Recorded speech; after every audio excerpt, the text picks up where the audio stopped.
Hello friends, channel को subscribe नहीं करोगे तो आपको आने वाली वीडियो कैसे देखेंगे। अब सोचना क्या, चैनल को सब्सक्राइब करें और कहानी स्टोरी का मजा लो और बेल वाला बटन दबाएं, जिससे आपको आने वाली वीडियो का नोटिफिकेशन मिलेगा।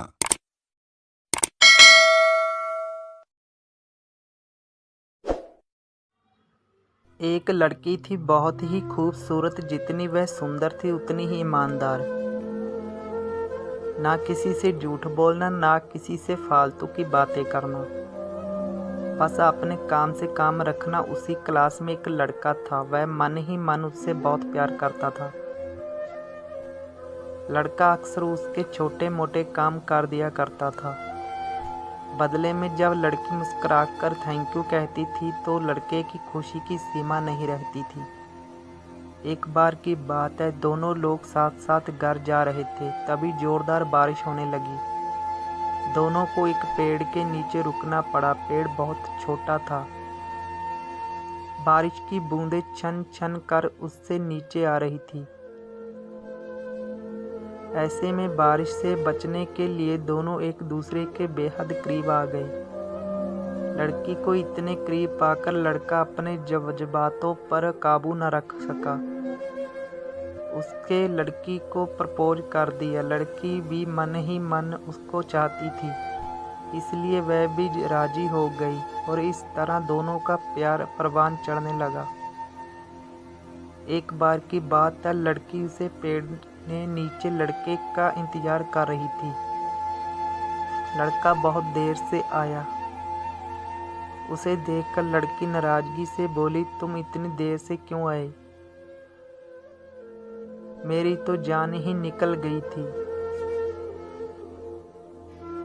ये सुनकर लड़का बोला, जाने मन मैं तुमसे दूर कहाँ गया था, मैं तुम्हारे दिल में ही रहता हूँ। तुम्हें यकीन न हो तो अपने दिल से पूछ लो। लड़के की इस प्यारी सी बात को सुनकर लड़की अपना सारा गुस्सा भूल गई और वह दौड़कर लड़के से लिपट गई। एक दिन दोनों लोग उसी पेड़ के नीचे बैठे बातें कर रहे थे। लड़की पेड़ के सहारे बैठी थी और लड़का उसी की गोद में सर रखकर लेटा हुआ था। तभी लड़की बोली, जानू अब तुम्हारी जुदाई मुझसे बर्दाश्त नहीं होती। तुम्हारे बिना एक पल भी मुझे 100 साल के बराबर लगता है। तुम मुझसे शादी कर लो, नहीं तो मैं मर जाऊंगी। लड़के ने झट से लड़की के मुंह पर अपना हाथ रख दिया और बोला, मेरी जान ऐसी बात मत किया करो। अगर तुम्हें कुछ हो गया तो मैं कैसे जिंदा रहूंगा? फिर वह कुछ सोचता हुआ बोला, तुम चिंता मत करो, मैं जल्दी ही अपने घर वालों से बात करूंगा। धीरे धीरे काफी समय बीत गया। एक दिन की बात है, दोनों लोग उसी पेड़ के नीचे बैठे हुए थे। उस समय लड़के का चेहरा उतरा हुआ था।